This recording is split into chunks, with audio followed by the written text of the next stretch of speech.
Hey guys, welcome back to the channel. I'm Sharon and this is Classy Shades Designs. In today's video, we're going to create some mirrored candle stands that I found on Gallerie. They're a little too expensive, so I decided that I would recreate this look. If you want to learn how, then keep watching.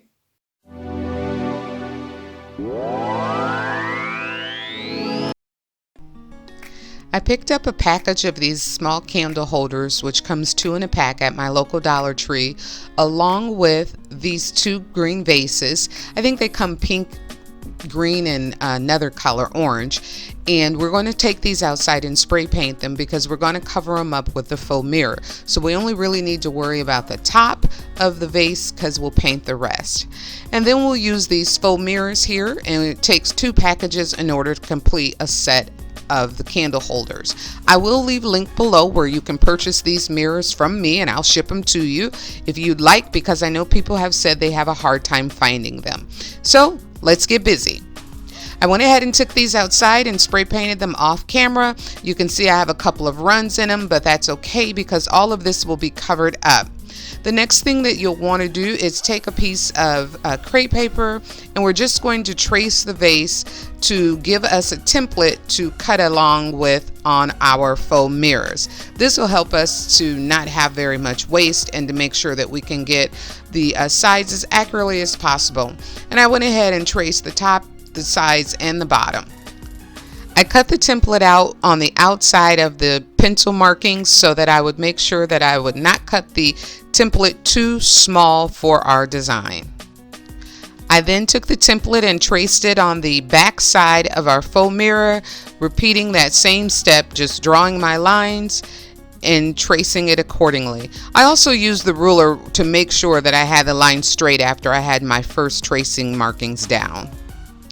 Then grabbing my cutting board, I tried to use my X-Acto knife so that I could get a sharper edge on it, but it wasn't cutting the way that I needed to. It was an epic failure, so I went ahead and went back to my scissors and tried to cut as carefully as I could, the straightest line as I could get. Straight lines are hard for me, but we made it work. I ended up with 4 pieces of faux mirror that looked like this, and I did this 2 times for both of the mirrors. Now if you see here, these are self-sticking on the back, but because we're going to put them on glass, I'm going to go ahead and use some support with them in the form of my hot glue gun. So I just kind of did a dry fit to make sure that they would fit on the mirror and that everything would work fine.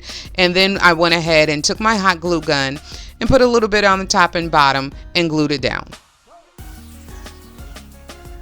I do want to tell you, you want to be careful with how thick you get your hot glue because these are faux mirrors. The waviness will kind of show through if you put too much on there.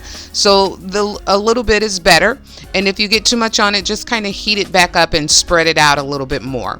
I repeated that step for all 4 sides, and then I went ahead and took my E6000, and you can see here that I took the E6000 and I did halfway around the top edge, and I did a mixture with my hot glue gun on the other half of the top edge so that we could have a permanent hold and a quick hold to put on the small candle holder on the top.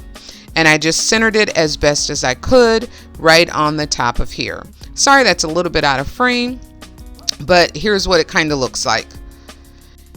Next, I removed the protective sheet that was on the mirrors on all 4 corners so that I could prepare to finalize the edges.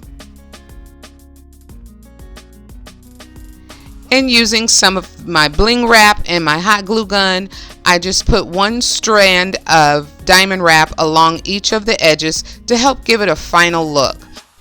And again, here you want to be light-handed with the amount of glue because you don't want spillage on the sides of your mirror. And then you just go ahead and help secure down the diamond wrap. Do that on all 4 corners and we'll be complete with that step. And this is what they turned out to look like once I had them all done. I like them. I think they're pretty fun and they were pretty quick to do. And here's what they look like, just sitting plain on my table with another DIY that I did before. I'll leave a link for that above. Tell me what you think. Something you try at home? Leave me your comments down below. Thank you for watching, and as always, stay classy. I'll see you in our next video.